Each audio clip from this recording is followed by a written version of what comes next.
Hello student, YouTube के हमारे इस चैनल में आप सभी लोगों का स्वागत है। आज के इस वीडियो लेक्चर में हम लोग पढ़ने वाले हैं गतिज विद्युत वाहक बल के बारे में और लॉरेंज बल की सहायता से फैराडे लॉज को प्रूफ करेंगे और देखेंगे कि ये भी देखेंगे कि किसी चुंबकीय क्षेत्र में एल लंबाई का एक चालक रॉड है, उसको यार ओमेगा कोणीय वेग से घुमाया जाता है तो उसके सिरों पर कितना विद्युत वाहक बल उत्पन्न होता है।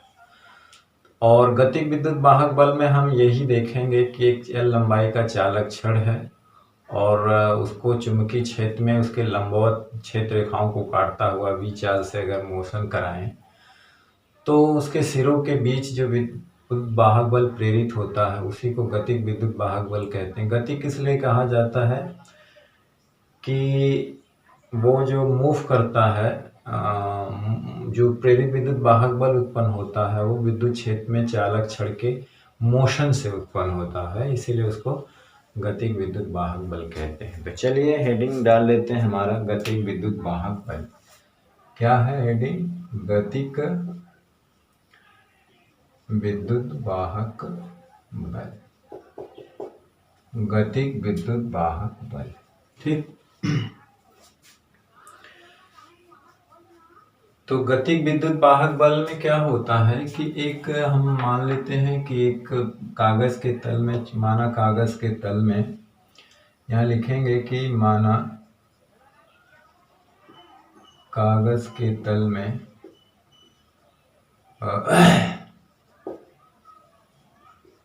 चुंबकीय क्षेत्र की तीव्रता V लंबवत नीचे की ओर है।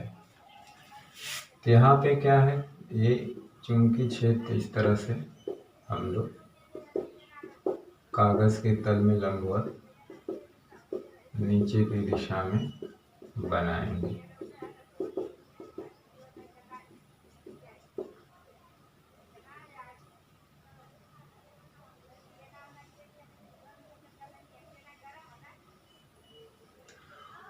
और इसमें एक एल लंबाई का, स्मॉल एल लंबाई का एक छड़ है जो कि बाएं से दाएं क्षेत्र के लंबवत बी चाल से घुमाया जाता है, ठीक। वही लिखेंगे कि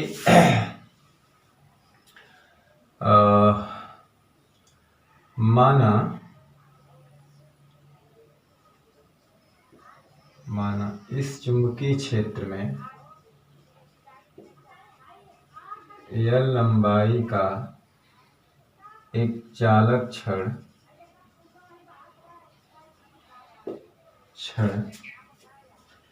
क्षेत्र के लंबवत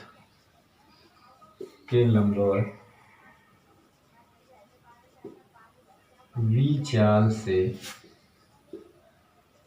दाएं से बाएं चलाया जाता है। दाएं से बाएं चलाया जाता है। दाएं से बाएं क्या किया जाता है? चलाया जाता है। तो जैसा कि आप जानते हैं कि चालक छड़ चालक में जो होता है वो बहुत सारे इलेक्ट्रॉन होते हैं और धनायन होते हैं। ऐसा पता है कि चालक के भीतर क्या होते हैं, बहुत सारे इलेक्ट्रॉन होते हैं और धनायन होते हैं। तो जब हम इसको वी चाल से, लंबाई के छड़ को वी चाल से चुंबकीय क्षेत्र के और चार्ज इलेक्ट्रॉनों का आवेश क्या होता है? क्यू होता है ना। तो जब हम उसको वी चाल से हम लोग चलाते हैं तो क्या होता है कि इनके जो इलेक्ट्रॉन होते हैं उस पर एक चुंबकीय बल, जिसको लॉरेंज बल कहते हैं, वो चुंबकीय बल काम करने लगता है। और वो चुंबकीय बल क्या होता है? ऊर्ध्वाधर नीचे की ओर लगता है, क्योंकि इलेक्ट्रॉन पे नीचे की ओर लगेगा और धन आवेश पे ऊपर की ओर लगेगा। अब जैसे चालक है वो मूव कर रहा है, ये जो बाएं हाथ का जो नियम है तो ये धारा की दिशा में रखते हैं या चालक की गति की दिशा में। तो चालक की गति की दिशा में वो, ये जो पहली उंगली होती है ये क्षेत्र की डायरेक्शन में होती है, अंगूठा बल की दिशा बताते। तो चूंकि देखिए मोशन इधर हो रहा है, चुंबकीय क्षेत्र अंदर की ओर है, तो अंगूठा ऊपर बता रहा है, जिसका मतलब है कि वो धन आवेश पे ऊपर बल लगेगा, लेकिन ऋण आवेश पे क्या करेगा, नीचे फोर्स लगेगा। तो यहाँ का जो इलेक्ट्रॉन होता है उस पर एक नीचे चुंबकीय बल या लारेंज बल काम करता है। ठीक, तो होता क्या है कि इसके सारे इलेक्ट्रॉन जो है अब नीचे मूव करना शुरू कर देते हैं। तो क्या होता है, जब से नीचे प्रवाहित होने लगते हैं तो नीचे का सिरा पे सब इलेक्ट्रॉनों का जमावड़ा होने लगता है, और यहाँ के सारे इलेक्ट्रॉन जब नीचे चले आते हैं तो यहाँ पे धन आवेश ही बच जाता है। तो ये माना जाता है कि यहाँ धन आवेश का जमावड़ा हो जाता है। ठीक,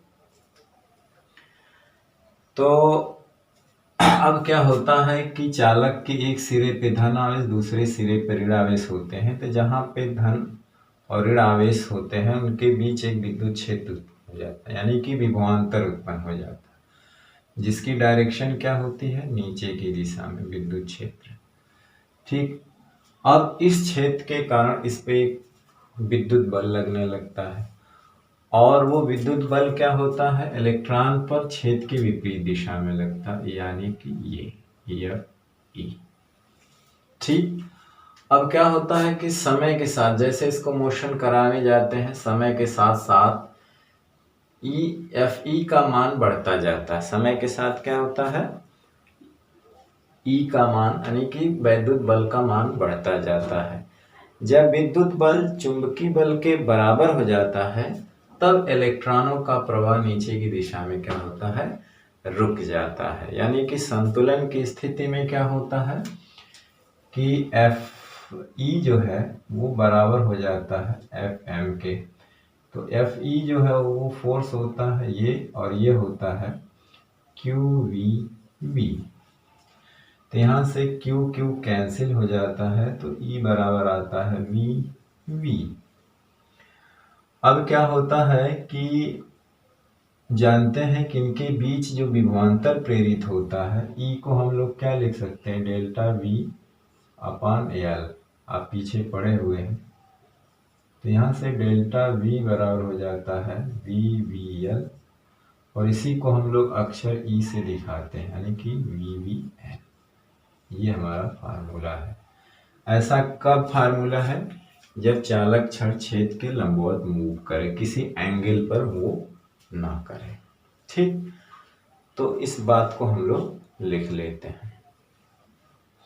तो लिखेंगे कि क्या है, दाएं से बाएं। तो जानते हैं कि चालक क्षण में बहुत सारे इलेक्ट्रॉन उपस्थित होते हैं। तो लिखेंगे कि चालक क्षण में उपस्थित इलेक्ट्रॉनों पर फ्लेमिंग के बाएं हाथ के नियम से लिखेंगे यहाँ पे कि फ्लेमिंग के बाएं हाथ के नियम से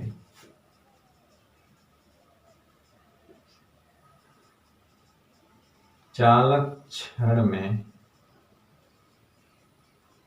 उपस्थित ऋणावेश पर या इलेक्ट्रॉनों पर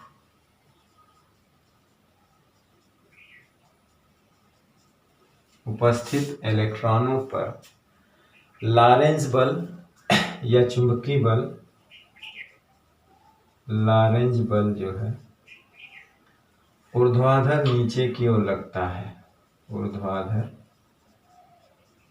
नीचे की ओर लगता है। देख रहे हैं, ऊर्ध्वाधर क्या है, नीचे की ओर ही लग रहा है ना, आप करके देख सकते हैं। ऊर्ध्वाधर नीचे की ओर लगता है, जिससे चालक के इलेक्ट्रॉन नीचे की दिशा में चलने लगते हैं, जिस कारण से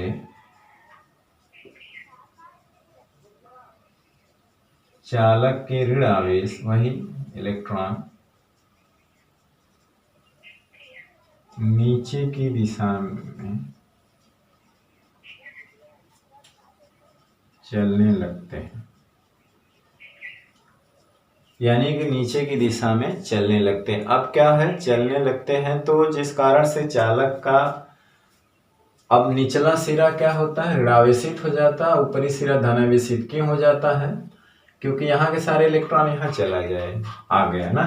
तो लिखेंगे कि जिस कारण, जिससे जिससे चालक का ऊपरी सिरा धनावेशित तथा निचला सिरा, यानी कि इलेक्ट्रॉन नीचे जमा होने लगते हैं ना, नीचे की दिशा में चलने लगते हैं, जिस कारण से इलेक्ट्रॉन नीचे जमा होंगे तो धनावेशित तथा निचला सिरा क्या हो जाता है, सिरा ऋणावेशित हो जाता है। ठीक है ना, ऋणावेशित हो जाता है। ठीक, तो नीचे सब इलेक्ट्रॉन जमा होने लगते हैं और ऊपर क्या हो जाए हैं, धनावेश जमा होने लगते हैं। ठीक, अब जिससे क्या होता है, चालक के सिरों के बीच एक वैद्युत क्षेत्र ई उत्पन्न हो जाता है। लिखेंगे कि जिस कारण से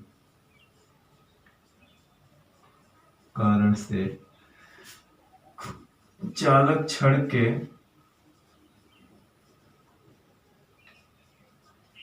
सिरों के बीच एक विद्युत क्षेत्र ई उत्पन्न हो जाता है ना, VE उत्पन्न हो जाता है। यानी जिसकी दिशा जो होती है धन आवेश से ऋणावेश की ओर होती है ना, जिसकी दिशा धन आवेश से ऋण आवेश की ओर होती है, आवेश की ओर होती है। धन आवेश से किधर होती है, ऋण आवेश की ओर होती है ना। अब क्या होता है कि विद्युत क्षेत्र के कारण ऋण आवेश पे वैद्युत बल किधर लगता है, ऊपर की दिशा में लगने लगता है ना। तो लिखेंगे कि इस विद्युत क्षेत्र के कारण, विद्युत क्षेत्र के कारण ऋण आवेश पर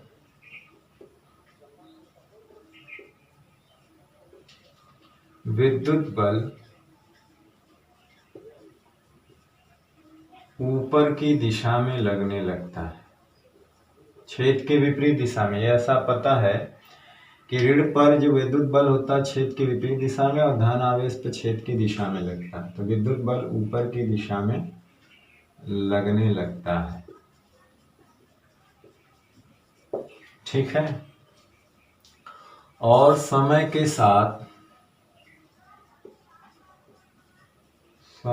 साथ विद्युत बल का मान बढ़ने लगता है, बढ़ता जाता है।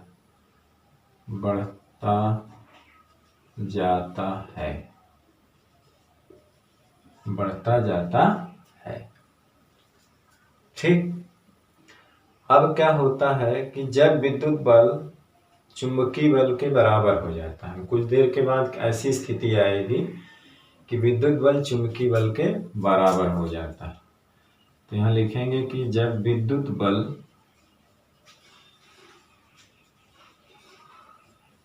चुंबकीय बल के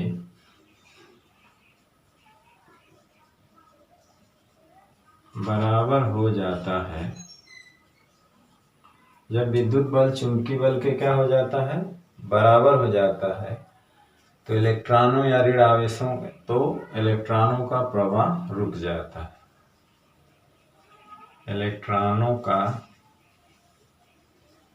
प्रवाह क्या होता है, रुक जाता है। यानी संतुलन की स्थिति में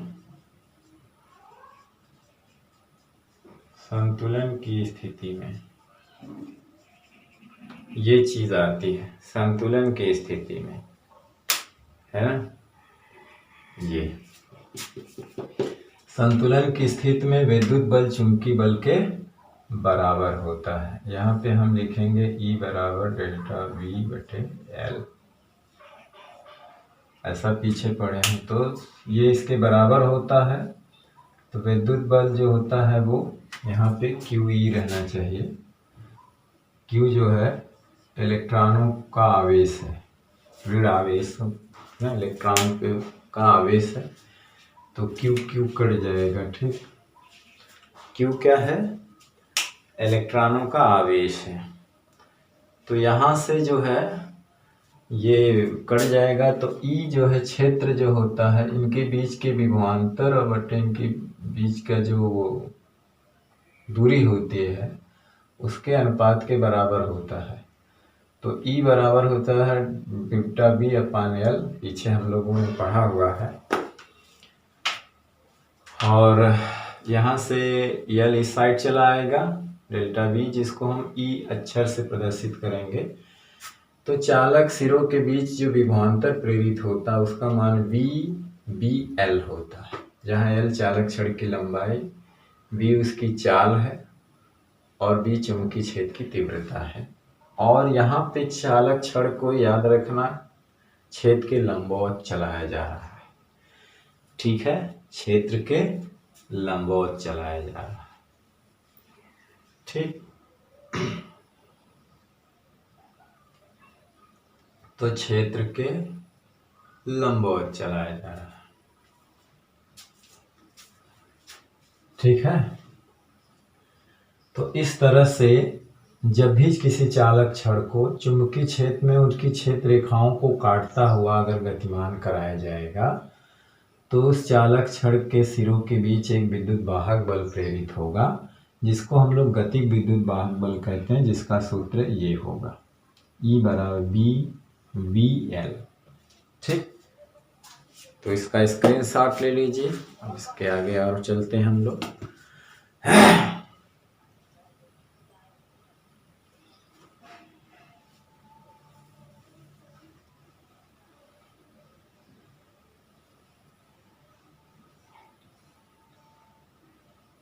चलिए,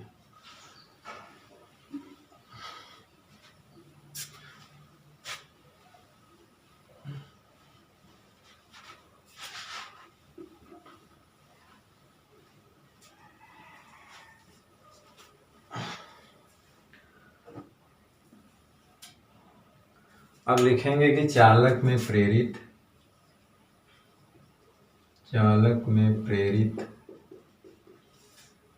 विद्युत वाहक बल BVL को गतिक विद्युत वाहक बल कहते हैं, गतिक विद्युत वाहक बल कहते हैं।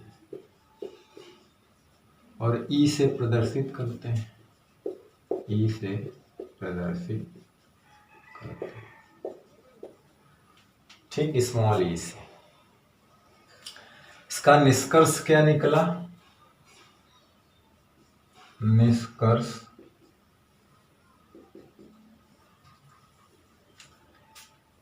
इसका निष्कर्ष क्या निकला? यही निकला कि यदि कोई चालक छड़ चुंबकीय क्षेत्र में क्षेत्र रेखाओं को काटता हुआ गति करे, मतलब कि यदि कोई चालक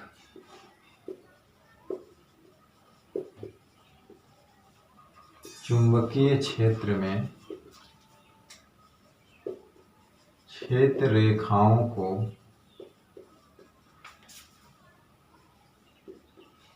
काटता हुआ गति करे, काटता हुआ क्षेत्र रेखाओं को क्या करे? काटता हुआ गति करे, तो चालक के सिरों के बीच, तो चालक के सिरों के बीच एक विद्युत वाहक बल प्रेरित हो जाता है। एक प्रेरित विद्युत वाहक बल, एक प्रेरित विद्युत वाहक बल उत्पन्न हो जाता है। क्या हो जाता है? प्रेरित विद्युत वाहक बल, ठीक है।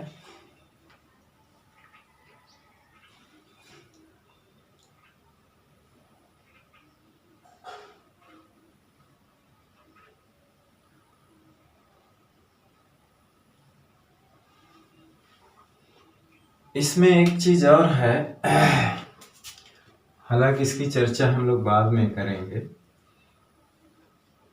वो नोट में लिख लेते हैं कि यदि V जो है अगर पैरेलल हो V के या L के, या V पैरेलल हो L के, हालांकि इसकी डिटेल में चर्चा करेंगे हम लोग, और ये भी चर्चा करेंगे कि जब इसको हम किसी एंगल पे लेके चलते हैं तो उसका जनरल फार्मूला क्या होता है, वो भी चर्चा किया जाएगा। ठीक, तो इस केस में ये 0 होता है।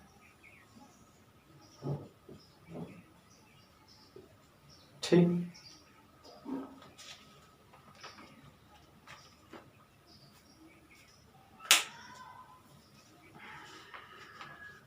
ठीक है। चलिए अब इसका स्क्रीनशॉट ले लीजिए या इसको नोट कर लीजिए, पॉज करके हम मिटा देते हैं। ठीक, और चलिए इसी से रिलेटेड एक न्यूमेरिकल देख लेते हैं। वो थ्योरी न्यूमेरिकल दोनों है, एक तरह से एक प्रश्न लिख लेते हैं जो कि एक न्यूमेरिकल भी है और एक थ्योरी भी है। ठीक, इस तरह का आगे भी एक सवाल आएंगे, उसको भी किया जाएगा। ठीक है, चलिए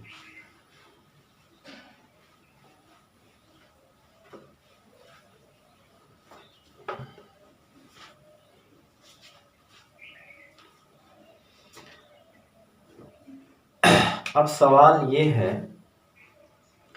कि यह लंबाई के एक तांबे की छड़ है। क्वेश्चन है, उसका आंसर देखेंगे कि L लंबाई की एक तांबा मतलब वही चालक है, तांबे की छड़ है। ठीक, V तीव्रता के एक समान चुंबकीय क्षेत्र में, V तीव्रता के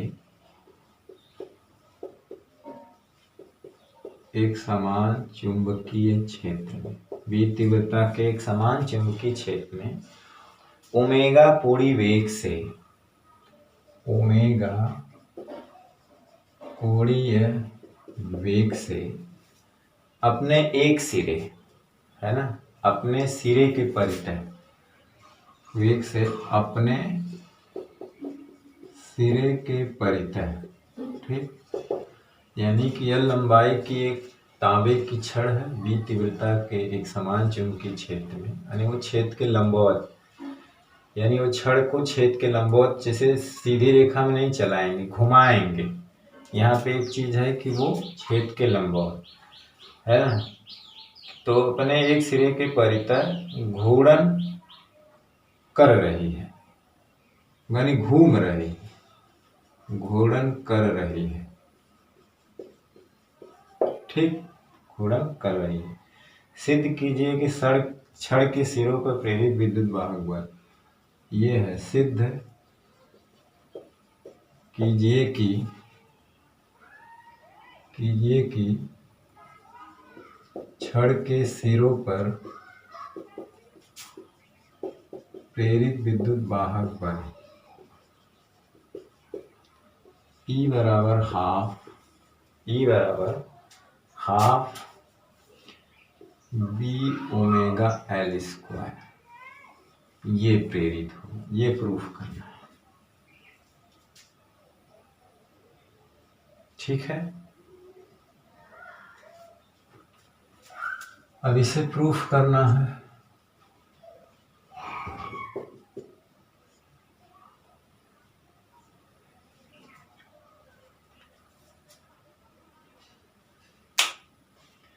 तो यह लंबाई की एक तांबे की छड़ B तीव्रता के एक समान चुंबकीय क्षेत्र में ओमेगा कोणीय वेग से अपने सिरे के परितः, मतलब एक सिरे के परितः घूर्णन कर रही है, वो भी ऐसे घूर्णन कर रही है ना। तो सिद्ध कीजिए कि छड़ के सिरों के भी पर प्रेरित विद्युत वाहक बल क्षेत्र के लंबवत घूर्णन कर रही है। वो कैसे घूर्णन कर रही है? क्षेत्र के लंबवत, यानी कि यहाँ पे क्षेत्र जैसे मान लेते हैं ये है,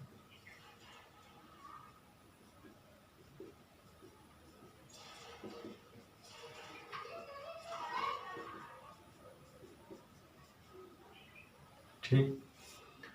और इसमें जो है एक छड़ है,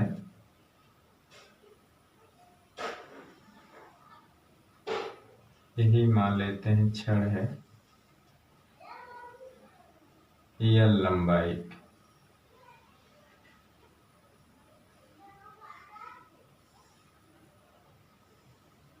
अपने एक सिरे के परितः घूम रही है, मतलब O पोजीशन है, O से P पोजीशन में है, और ये डेल्टा टी समय में मान लो घूम करके ऐसे थीटा कोण पे घूम करके, यानी डी थीटा कोण से घूम करके, यानी कि ये इस पोजीशन में आ गई चालक, यानी कि ऐसे घूम गई dt समय में। ठीक है, तो जानते हैं ये जो चाप बनाता है, ये जो इस तरह का है ना, वो जो है कितना होगा, जानते हैं कि कोण बराबर चाप बटे त्रिज्या होता है। तो चाप बराबर कोण गुणे लंबाई त्रिज्या, तो ये हो जाएगा L d थीटा। क्या हो जाएगा, L d थीटा। ठीक है, और ये P से मान लेते हैं यहाँ पे Q पोजीशन में आ गया। और एक चीज है कि ये चुंबकीय क्षेत्र के लंबवत ऐसा हो रहा है ना।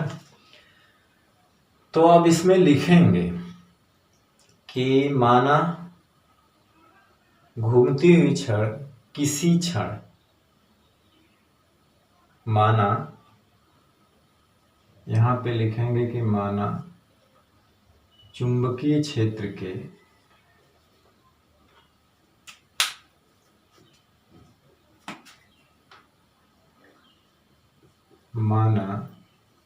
चुंबकीय क्षेत्र के लंबवत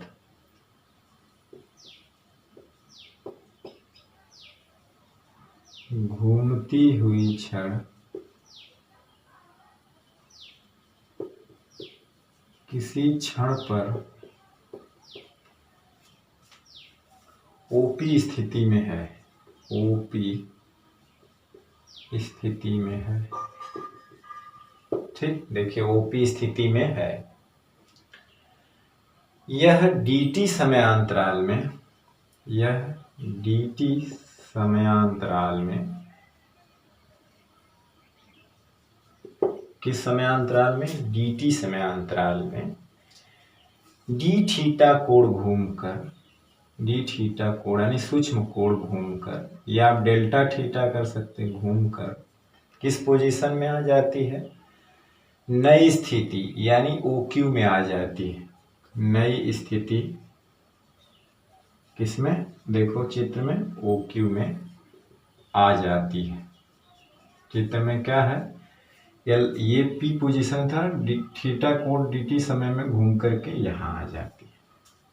ठीक, अब देखेंगे कि हमें जो है अब चलना है कि फ्लक्स यानी फैराडे के लॉ से प्रूफ करना है इसको।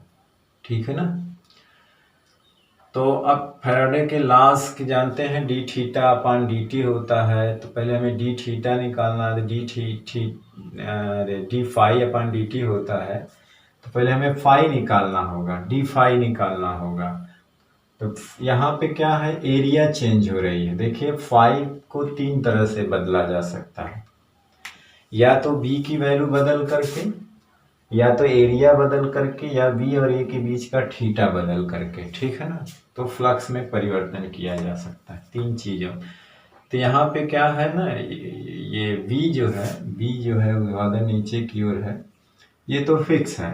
तो हम यहाँ पे क्या कर रहे हैं, एंगल चेंज कर रहे हैं, एरिया चेंज कर रहे हैं, है ना, कि वो कितना एरिया घूम रहा है, कोड़ी मतलब ये कितनी, यानी ये स्थिति से स्थिति में घूमा। ठीक है, तो यहाँ पे एंगल है, एरिया है, चेंज हो रहा है। ठीक है, तो हम पहले देखेंगे कि dt समयांतराल में छड़ द्वारा घूमा गया क्षेत्रफल। लिखेंगे कि dt समय में छड़ द्वारा घूमा गया क्षेत्रफल क्या हो जाएगा, तो डी ए जिसको कहेंगे तो वो हो जाएगा हाफ, है ना, क्या हो जाता है half L into L D theta. इसकी अगर एरिया निकालना होगा तो क्या कहते हैं, एक त्रिभुज की तरह है, तो त्रिभुज में होता है ना 1/2 लंब इंटू आधार, तो आधार का काम ये करेगा, लंब का काम ये होता है 1/2 लंब इंटू आधार। ठीक, अब इस छड़ के घूमने से छड़ से बद्ध चुंबकीय फ्लक्स में परिवर्तन निकालेंगे, है ना, क्या निकालेंगे, परिवर्तन की दर। तो लिखेंगे कि छड़ के घूमने से छड़ से बद्ध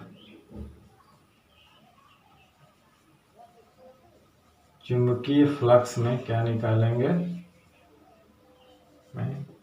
परिवर्तन या परिवर्तन की दर, यानी कि D phi upon D T निकाल लेते हैं। पहले डी फाई निकालते उसका डी टी निकालते थे, डायरेक्ट निकाल लेते हैं। तो यहाँ पे क्या है कि D T B into area होता है ना, समय के साथ यही चेंज होता। फाई बराबर क्या होता है बी इंटू, यहाँ थीटा नहीं रहेगा सॉरी, फाई बराबर क्या होता है बी इंटू ए, यानी एरिया, चेंज इन एरिया होता। चूंकि यहाँ से यहाँ तक उसने कितने एरिया घूमा है ना, तो वहाँ ए रखेंगे, क्या रखेंगे ए। तो चूंकि बी में तो चेंजिंग नहीं हुआ, उसकी एरिया में चेंजिंग हुआ, तो इसको हम लोग लिख सकते हैं बी बाहर ले लें, D A upon D T हो जाएगा। ठीक, अब डी ए की वैल्यू क्या है उसको हम रख देते हैं, है ना, उसके एरिया में कितना परिवर्तन हुआ। तो एरिया में परिवर्तन होने से ही तो फ्लक्स में परिवर्तन हुआ, मतलब यहाँ पे तो वो फ्लक्स 0 था, जैसे ही घूमा कुछ फ्लक्स रेखाओं को उसने काटा, तो एरिया में परिवर्तन हुआ उसके, तो फ्लक्स में परिवर्तन हुआ। तो अब हम यहाँ पे क्या करेंगे, ए की वैल्यू रख देंगे डी ए की, है ना, सूक्ष्म क्षेत्रफल, घूमा गया क्षेत्रफल डी ए, डी टी समय है तो डी ए क्षेत्रफल है। तो अब वहाँ पे उसकी वैल्यू रख देते हैं, सिंपल निकल जाएगा। अब जानते हैं D phi upon D T, flux में परिवर्तन की दर को क्या कहा जाता है, प्रेरित विद्युत वाहक बल। तो यहाँ पे वो हो जाएगा ई और बी है ही है, और 1 अपॉन डी टी, और इसको क्या रखेंगे half L square D theta. ठीक, तो बी है, हाफ बाहर ले लीजिए, और यल उस लंबाई कांस्टेंट है केवल थीटा, ये भी बाहर आ जाएगा, और ये हो जाएगा 1 अपॉन डी टी, अंदर हो जाएगा डी थीटा। यानी इसको हम लोग क्या लिख सकते हैं, और यहाँ पे डी ए की वैल्यू रखा हूँ मैं ना, डी ए की वैल्यू, तो इसका जो है हो जाएगा half B L square, half B L square, और ये हो जाएगा D theta upon D T. तो इसी को हम लोग क्या कहते हैं, ओमेगा कहते हैं। इसी को क्या कहते हैं, ओमेगा, चूंकि ओमेगा बराबर कोणीय विस्थापन अपॉन समय अंतराल होता है। ठीक,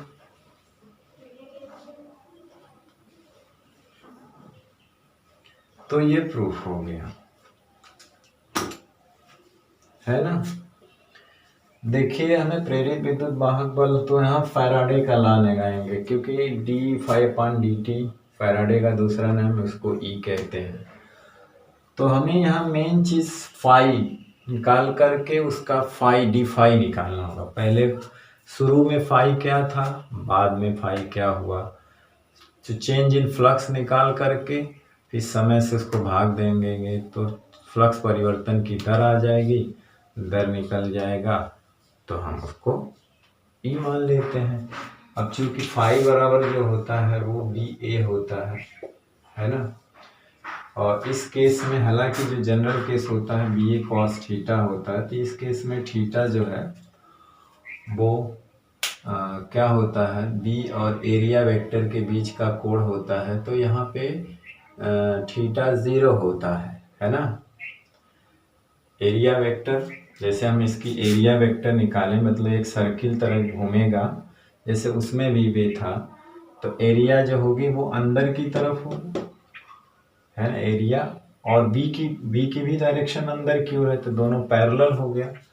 क्योंकि जो एरिया वेक्टर होता है उसकी डायरेक्शन होता है उसके तल पे लंब के दिशा में, इसलिए यहाँ पे थीटा क्या होता है 0, तो बी ए होता है। तब चूंकि बी तो कांस्टेंट है, यही बदल रहा है, तो हमें इसी का निकालना। अगर हम डी फाई करेंगे तो ये हो जाएगा बी डी ए। तो असल में हमने डी ए निकाल लिया है, यहाँ पे बी डी ए की वैल्यू रख देंगे। फिर जब हम परिवर्तन निकालेंगे डी टी से उसका इंटीग्रेट कर देंगे। हम एक लाइन और लिखते हैं, फ्लक्स में परिवर्तन, फिर फ्लक्स में परिवर्तन की दर, तो वो निकल जाता। ठीक, उस चालक के क्षण में भी में जो निकाला गया था उसमें भी हम लोग चाहते तो फैराडे के नियम से फ्लक्स में परिवर्तन की दर से भी हम निकाल सकते थे। बस वहाँ पे बी भी कांस्टेंट था, क्षण को आगे ले जाते तो उसके फ्लक्स में कितना परिवर्तन हुआ, तो एरिया में परिवर्तन वहाँ निकाल लेते। लंबाई L था, मान लेते कि dx दूरी आगे गया, है ना, dx अपॉन dt उसी को v कह दिया जाता, तो उससे भी निकल जाता। ठीक, तो ये था, ये अक्सर पूछा गया है और पूछा भी जाता है। ठीक, ये पूछा गया है और पूछा भी जाता है, तो इस चीज़ को ध्यान में रखना। ठीक, और बहुत ही सिंपल है, बहुत ज़्यादा कठिन नहीं है, बस एक कॉन्सेप्ट रखना है हमें कि फाई बराबर बी ए होता है, और चेंज इन फाई निकालना है। तो बी अगर कांस्टेंट है तो एरिया में परिवर्तन, कहीं कहीं एरिया अगर कांस्टेंट है तो बी में परिवर्तन, फिर D phi upon D T उसी को ई कहा जाता है। और इसकी एरिया होती है 1/2 लेंथ इंटू ये लंब इंटू आधार के रूप में निकाला जाता है।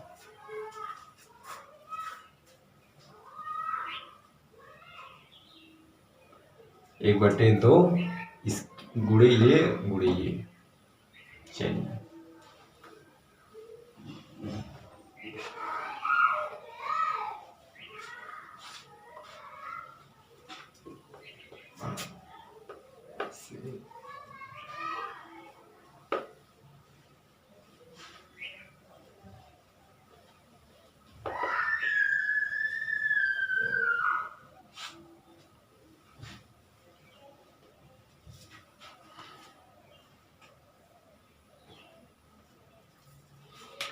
अब हम चलते हैं इस तरफ, लॉरेंज बल के आधार पर फैराडे के नियम की उत्पत्ति देखते हैं।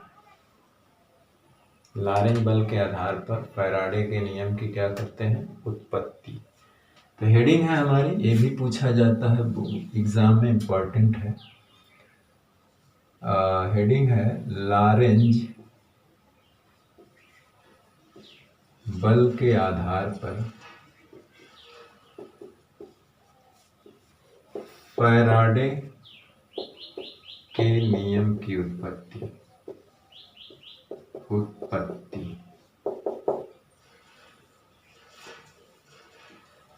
लॉरेंज बल के आधार पर फैराडे के नियम की उत्पत्ति।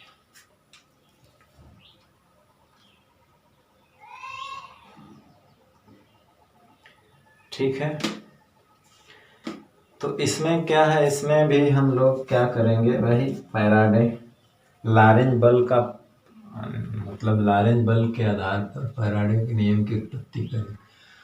कहने का मतलब है कि इसमें लॉरेंज बल की सहायता से इसको प्रूफ करेंगे, है ना। इसमें लॉरेंज बल का उपयोग करेंगे, लॉरेंज बल की सहायता से इसे हम लोग क्या करेंगे, प्रूफ करेंगे। ठीक, तो इसमें क्या करेंगे, एक मतलब चालक लेंगे यू आकार का, और जैसे रेल होती है, रेल की पटरी की तरह ये, ठीक। एक तरह से चालक है, आप चाहे तो इसको मोटा बना दीजिए और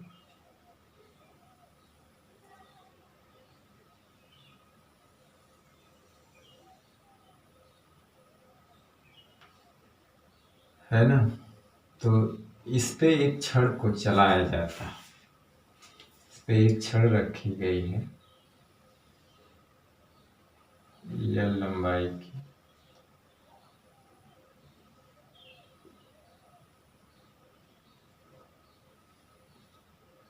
और इसको V चाल से, एक नियत चाल से इधर चलाया जाता है।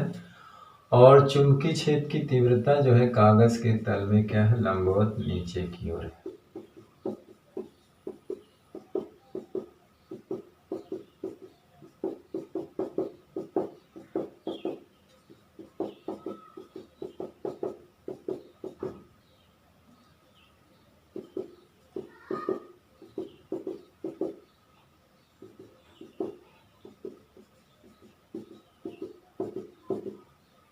ठीक।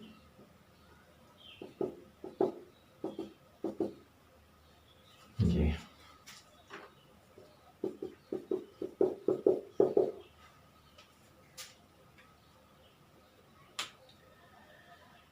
तो इसमें होता क्या है कि अब जानते हैं इस छड़ में क्या होते हैं कि अभी हमने पीछे पढ़ा हुआ है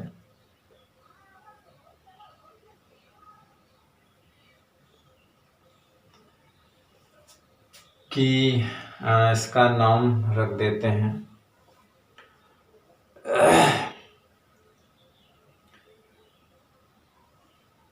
इसका नामकरण कर देते हैं यहाँ से यहाँ तक का MnPQR, इसे रख देते हैं जैसे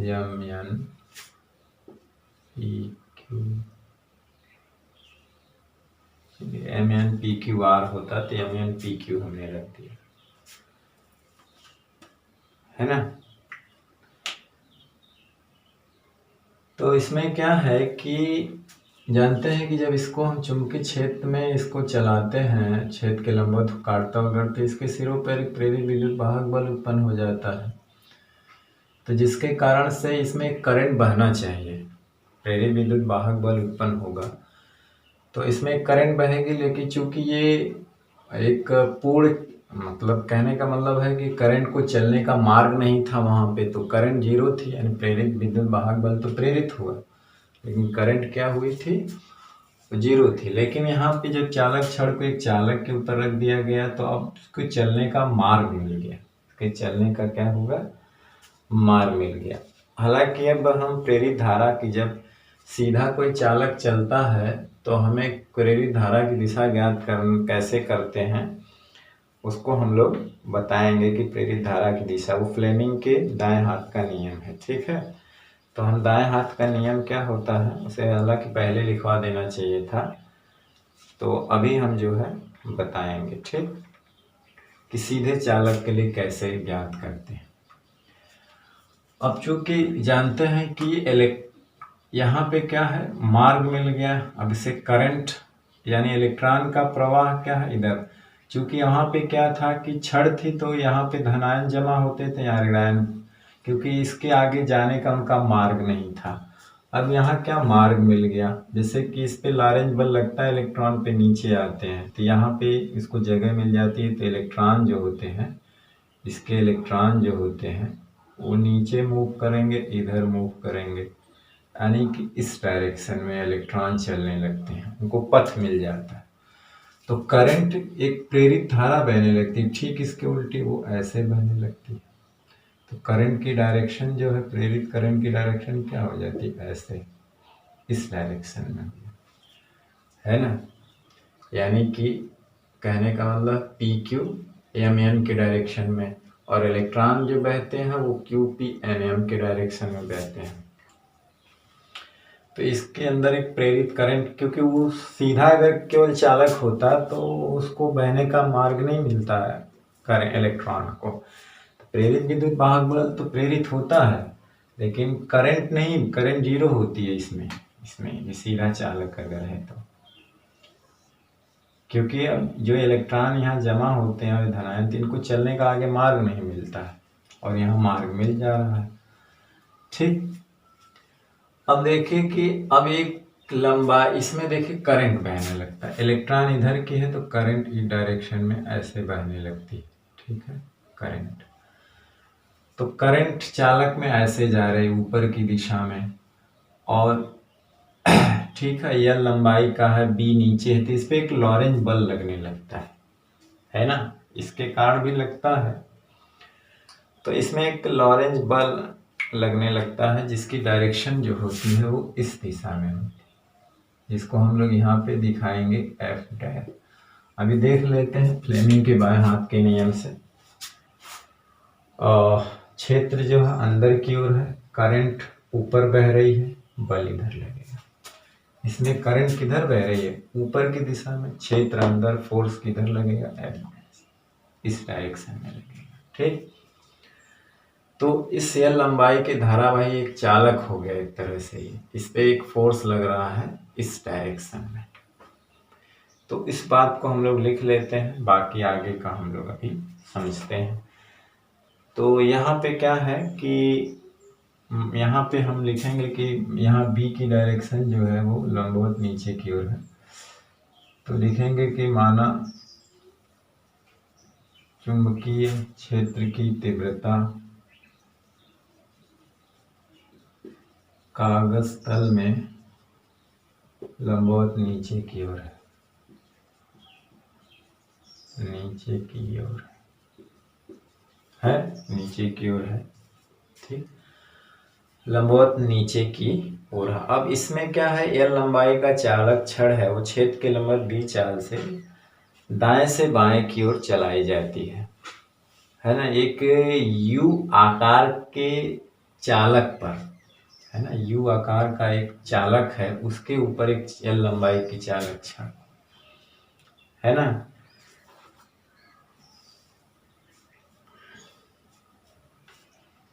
तो अब लिखेंगे कि माना एल लंबाई के एक चालक छड़ को, लंबाई के एक चालक छड़ को यू आकार के चालक पर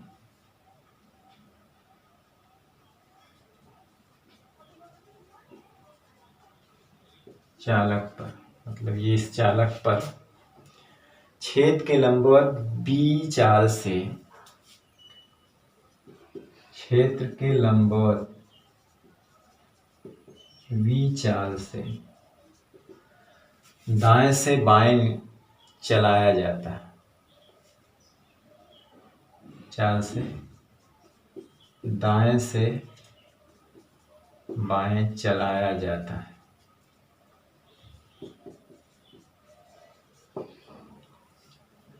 क्या कराया जाता है, चलाया जाता है।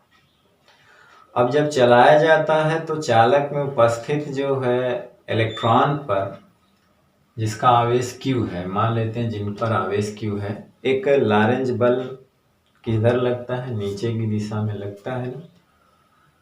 तो इलेक्ट्रॉन इस डायरेक्शन में मूव करने लगते हैं, क्योंकि यहाँ इनको मार्ग मिल जाता है, बंद पथ मिल जाता है। तो लिखेंगे जिसके कारण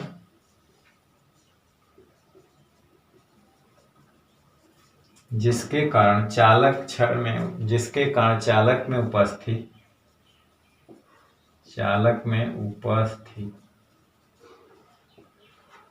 मुक्त इलेक्ट्रॉनों पर जिनका आवेश Q है, मुक्त इलेक्ट्रॉनों पर जिनका आवेश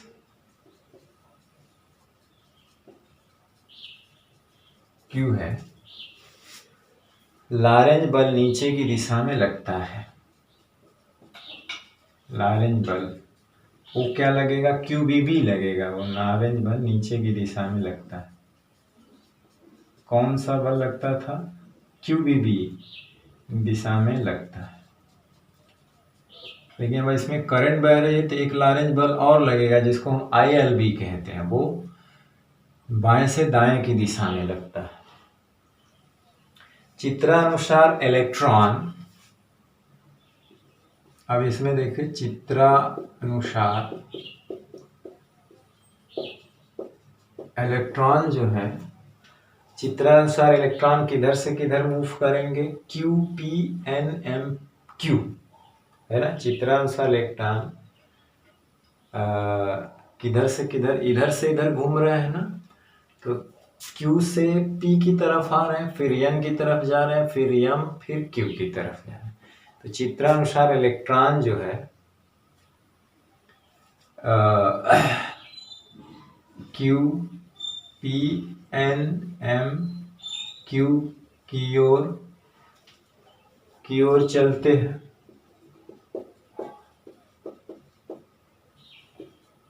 है ना। तो जिसके कारण प्रेरित धारा,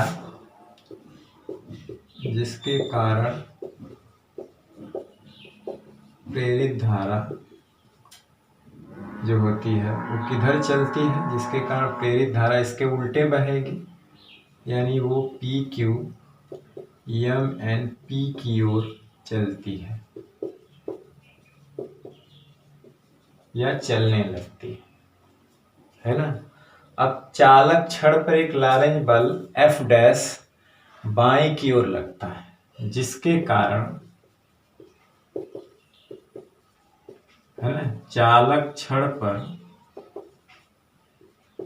एक लारेंज बल, हम उसको F डैश मान लेते हैं, दाएं की दिशा में लगता है, दाएं की ओर लगता है। और छड़ हम इधर चला रहे हैं लेकिन एक फोर्स इधर लग रहा है, उसको इधर खींच रहा है ना। फिर उसके विरुद्ध हम एक, अब हमको इसको नियत चाल से इस डायरेक्शन में चलाना है, मतलब वेलोसिटी बदलना नहीं है, एक नियत चाल से।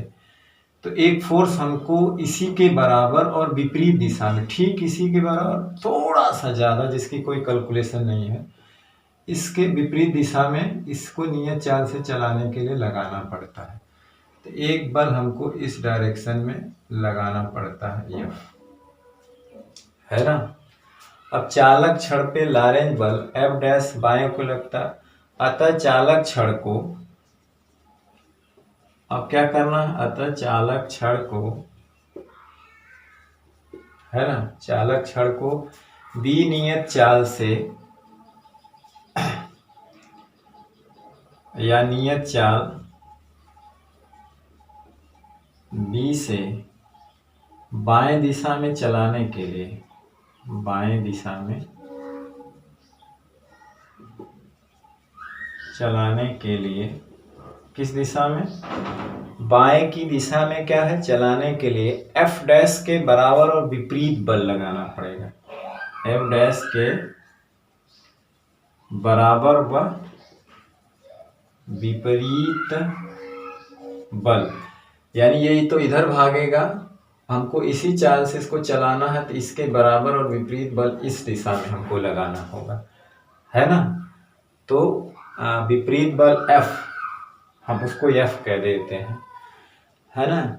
दाएं किधर लगाना होगा, बाएं दिशा में लगाना पड़ता है। किधर लगाना पड़ता है, बाएं दिशा में लगाना पड़ेगा, बाएं दिशा में लगाना पड़ेगा। अब चूंकि यहाँ पे देखिए F डैश जो है वो ILB होता है, फ्लेमिंग के बाएं हाथ, फ्लेमिंग और वो कह रहे हैं कि कोई L लंबाई चालक तार में I करंट बह रही हो और चुंबकीय क्षेत्र में वो लंबवत रखा हो, तो उस पर कितना फोर्स लगता है, ILB लगता है, ऐसा मालूम है सब। तो चूंकि यहाँ पे क्या दिया है कि यहाँ पे जो फोर्स हम लगाते हैं वो इसके बराबर और विपरीत लगाते हैं। ये माइनस लगा का मतलब क्या है कि फोर्स बराबर है लेकिन एक दूसरे के विपरीत दिशा में है। बराबर हैं लेकिन एक दूसरे के क्या है, विपरीत दिशा में। माइनस से ही बता रहा है कि बराबर तो है लेकिन विपरीत दिशा में है। तो इस तरह से क्या हो जाएगा, F बराबर हो जाएगा -IL। ठीक। अब चालक छड़ है, इसको क्या करना है कि dx दूरी से विस्थापित करने में किया गया कार्य, क्योंकि हम फोर्स लगाएंगे इस डायरेक्शन में, तो ये बहुत सूक्ष्म दूरी मान लीजिए इधर विस्थापित हो गई,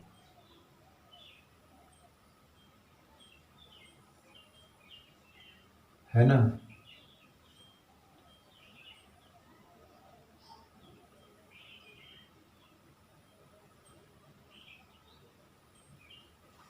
या हमको डॉट डॉट वाली लाइन ये दिखाना चाहिए। चलिए, तो चालक छड़ जो है ये दूरी जो है dx दूरी विस्थापित करने में हम किया गया कार्य निकालेंगे। ठीक, लिखेंगे चालक छड़ को dx दूरी विस्थापित करने में किया गया कार्य। अब लिखेंगे चालक छड़ को dx दूरी विस्थापित करने में किया गया कार्य dw हो जाएगा। जानते हैं कि बल गुणे विस्थापन हो जाएगा, तो dw, चलिए या w लिख देते कोई बात नहीं। तो बल हमारा क्या है, ILB है, और विस्थापन क्या है, dx। ILB है और विस्थापन क्या है, dx है। या उसको dw नहीं w ही करते तो कोई दिक्कत नहीं होती। अब इसमें क्या करना है,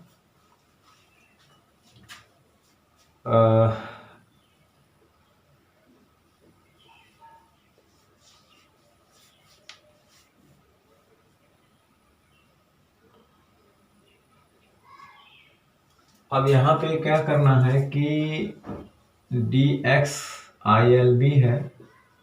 अब दूरी बराबर क्या होता है, चाल गुणे समय। तो दूरी बराबर चाल गुणे समय है, तो इसको हम लोग लिख सकते हैं v गुणे dt। v गुणे dt लिख सकते हैं या डेल्टा t लिख सकते हैं, वो डेल्टा x भाई, मतलब दूरी हम डेल्टा x या dx का मतलब ताक्षणिक होता है। तो अब क्या करना है कि dt हो गया।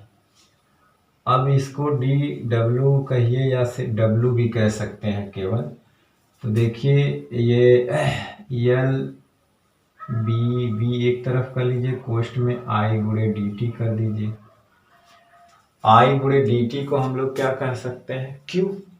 I गुणे dt को हम लोग क्या कह सकते हैं, आई, जैसे हमने dx को लिखा, दूरी है ना, दूरी को हम लोग क्या लिखते हैं, चाल गुणे समय। तो उसी तरह से इसको क्या लिख सकते हैं, q।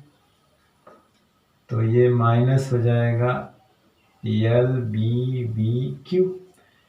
q बराबर होता है ना, I बराबर होता है q/t या dt। तो यहाँ पे या dq, तो dq बराबर I dt, उसे dq भी कह सकते हैं, है ना। इसको q को हम dq भी कह सकते हैं। q को क्या कर सकते हैं, dq भी कह सकते हैं। तो चलिए dq ही लिख देते हैं।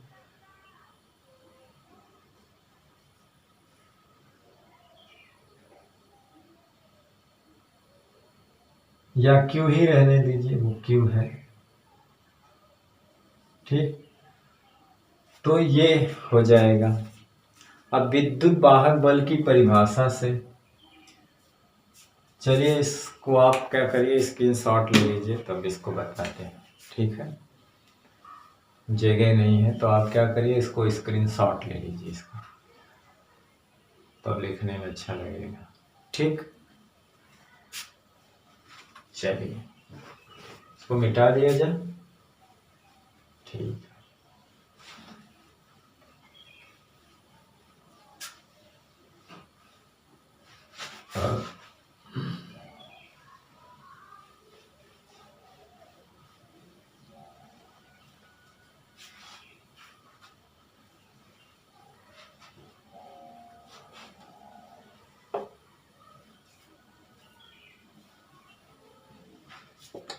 अब विद्युत वाहक बल की परिभाषा से, विद्युत वाहक बल की परिभाषा से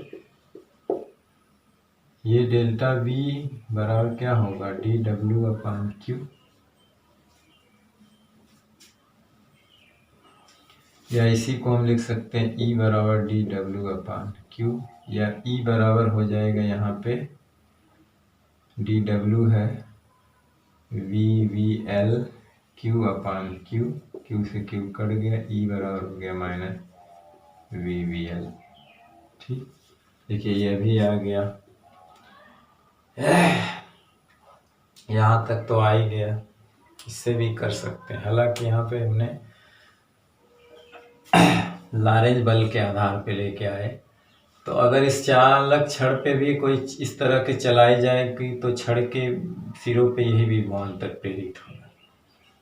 ठीक है, मान लीजिए समीकरण 1 मान लेते हैं। अब क्या है कि छड़ से बद्ध चुंबकीय फ्लक्स में परिवर्तन क्या होगा। अब यहाँ लिखेंगे छड़ से बद्ध चुंबकीय फ्लक्स में परिवर्तन, यानी कि डी फाई बराबर हो जाएगा, क्या हो जाएगा, डी फाई चुंबकीय क्षेत्र यहाँ तो कांस्टेंट है गुणे क्षेत्रफल में परिवर्तन, और लंबवत है ही है वो छड़, तो इसीलिए थीटा तो 0 होगा, क्योंकि जो एरिया वेक्टर है और क्षेत्र है दोनों के बीच का कोण 0 है, दोनों पैरेलल है। ठीक है ना, जैसे अब छड़ है और ये छड़ घूम करके यहाँ पे आ गई, तो ये एरिया है इसी डायरेक्शन में है और डी भी उसी डायरेक्शन, दोनों पैरेलल है, तो इसीलिए दोनों के बीच का कोण क्या हो जाएगा, 0 होगा। तो वो cos 0 का मान 1 होता है, तो इसलिए BA होगा, है ना। तो डी फाई या डेल्टा फाई भी कह सकते हैं, चुंबकीय क्षेत्र B है और क्षेत्रफल में परिवर्तन क्या हो जाएगा, DA। तो कहने का मतलब है DA हो जाएगा AL इंटू DX या डेल्टा X। क्षेत्रफल क्या होगा, लंबाई गुणे चौड़ाई, क्योंकि आयताकार आकृति बन रही है ना। अब फ्लक्स परिवर्तन की दर क्या हो जाएगी, फ्लक्स परिवर्तन की दर तो हो जाएगा D phi upon D T, तो यहाँ से D T B L D X, है ना।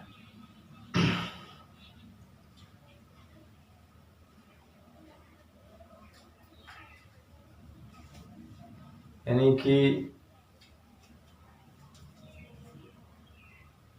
dt से दोनों तरफ भाग देना, सॉरी इस तरह नहीं लिखना, इस तरह हमने कहीं लिख दिया था क्या, तो dt से भाग देना है, तो यहाँ पे dl हो जाएगा, dx अपान dt हो जाएगा।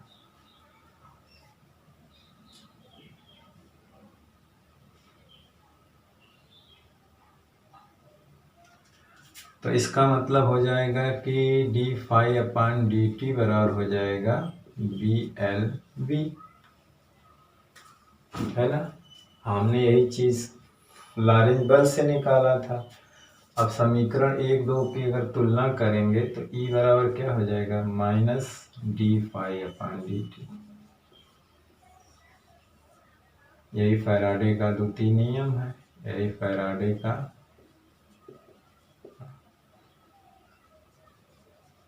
नियम है, द्वितीय नियम है, सेकंड नियम है। देखिए 1 में यहाँ माइनस लगा हुआ ना, इसी की जगह हम लोग क्या लिख देंगे, D phi upon D T, तो ई बराबर यही हो जाएगा ना, फैराडे का द्वितीय नियम।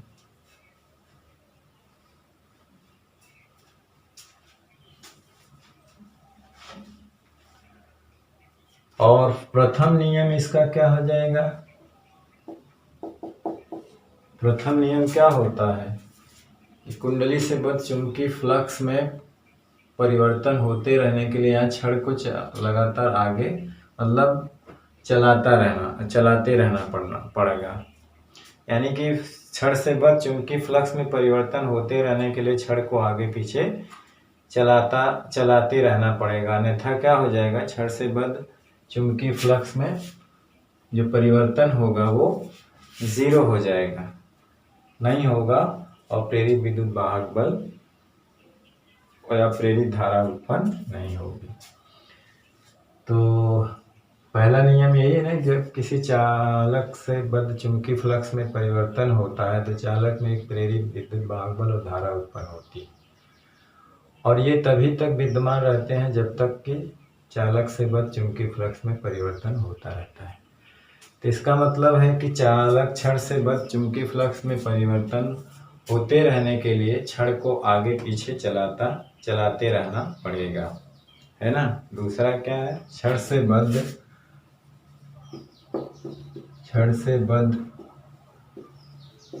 चुंबकीय फ्लक्स में परिवर्तन होते रहने के लिए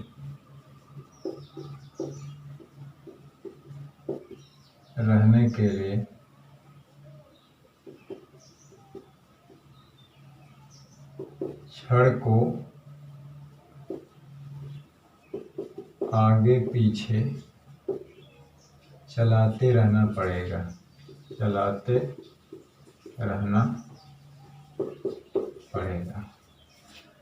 यानी कि ये परिवर्तन तभी तक रहता है जब तक कि कुंडली से बद्ध चुंबकीय फ्लक्स में परिवर्तन होता रहेगा या छड़ से बद्ध चुंबकीय फ्लक्स में परिवर्तन होता रहेगा, अन्यथा छड़ से बद्ध चुंबकीय फ्लक्स में परिवर्तन नहीं होगा, अन्यथा छड़ से बद्ध चुंबकीय फ्लक्स में परिवर्तन नहीं होगा,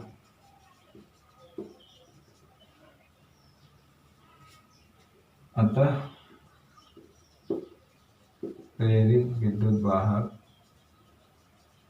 बल व धारा उत्पन्न नहीं होंगे। ठीक, तो मेन हमारा यही था उसका, ये वाला द्वितीय नियम। पहला नियम तो है ही है।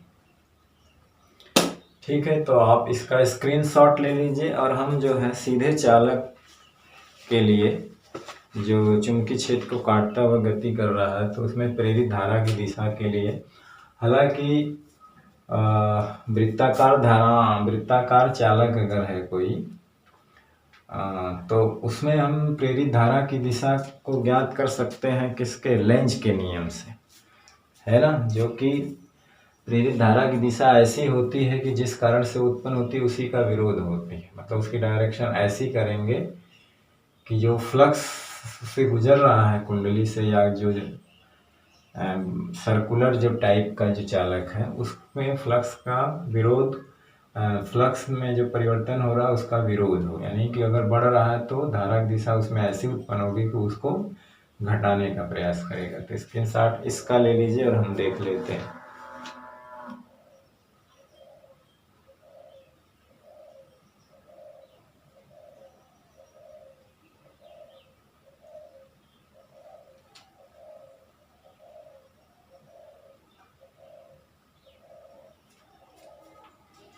चलिए,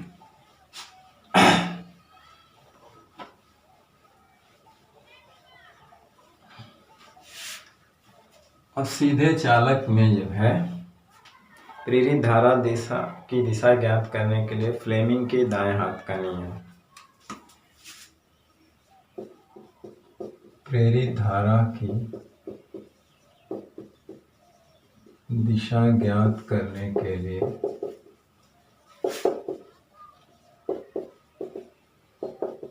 फ्लेमिंग के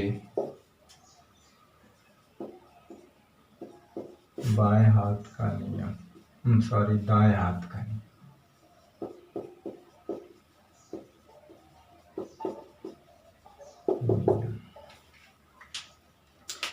मतलब हमें दाएं हाथ का अंगूठा और उसके पास की 2 उंगलियों को ऐसे एक साथ फैलाना कि परस्पर लंबवत रहे, तो पहली अंगुली चुंबकीय छेद की दिशा, मतलब है कि दाएं हाथ है, अंगूठा और पास की दोनों अंगुलियां को इस प्रकार फैलाना है एक साथ कि तीनों परस्पर क्या रहे, लंबवत रहे। अगर ये चुंबकीय छेद की दिशा को, अंगूठा चालक की गति की दिशा को, तो बीच वाली जो अंगुली होती है ये धारा की दिशा को इंगित करेगी ना। ये क्षेत्र बताएगी अंगुली, अंगूठा चालक की गति में रहेगा और ये प्रेरित धारा, बीच वाली अंगुली क्या बताएगी, प्रेरित धारा की दिशा। ठीक, ऐसे चालक की गति, क्षेत्र, प्रेरित धारा। तो लिखेंगे इस नियम के अनुसार यदि दाएं हाथ का, इस नियम के अनुसार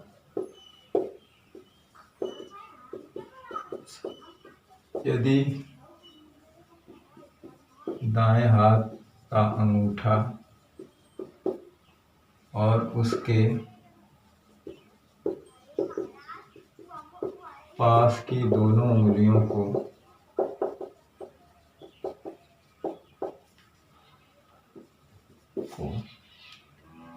इस प्रकार फैलाएं कि तीनों परस्पर लंबवत रहे। यदि पहली अंगुली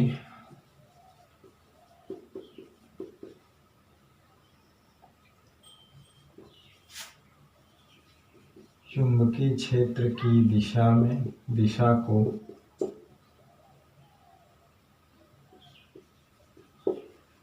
व्यक्त तथा अंगूठा चालक की गति की दिशा व्यक्त करे तो बीच वाली अंगुली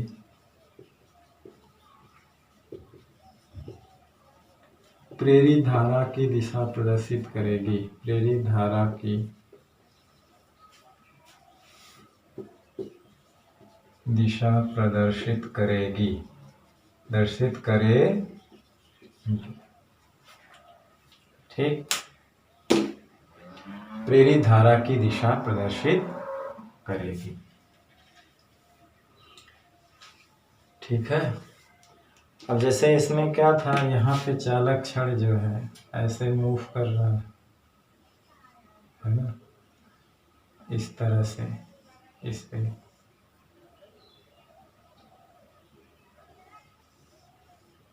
चालक की छड़ ये है, क्षेत्र अंदर की ओर है।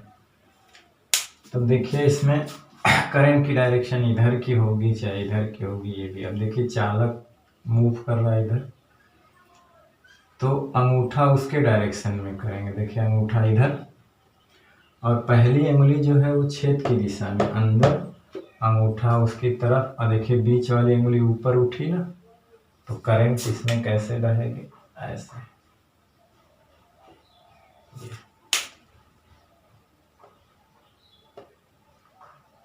ठीक, तो ये है सीधे धारावाही चालक अगर मूव करता है तो उसमें के कारण जो प्रेरित धारा उत्पन्न होती है उसकी दिशा उत्पन्न करने के लिए फ्लेमिंग के दाएं हाथ का नियम। तो ये था, ये है, इसका आप स्क्रीनशॉट ले लीजिए। ठीक, चलिए तो आज के वीडियो लेक्चर में बस इतना ही और यहीं समाप्त करते हैं।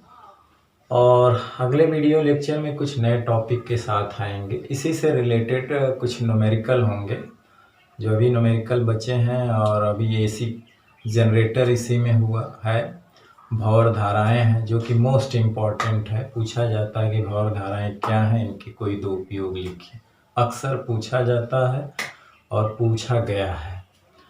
ठीक, तो आगे 2-3 टॉपिक और न्यूमेरिकल बचे हैं, मुझे लगता है 2-3 वीडियो लेक्चर लगेंगे। इसके बाद हम लोग एसी करंट शुरू करेंगे, प्रत्यावर्ती धारा, ये भी मोस्ट इम्पॉर्टेंट चैप्टर है। तो चलिए आज के वीडियो लेक्चर को बस यहीं समाप्त करते हैं। अगले वीडियो लेक्चर में हम फिर एक नए टॉपिक के साथ फिर मिलते हैं। तब तक पढ़ाई करते रहिए, पढ़ते रहिए। All the very best. और एक रिक्वेस्ट आप लोगों से ये है कि मेरे इस वीडियो को ज़्यादा से ज़्यादा लाइक करें, शेयर करें, सब्सक्राइब करें और प्लीज़ सब्सक्राइब लोगों से करें। All the very best. Thank you very much.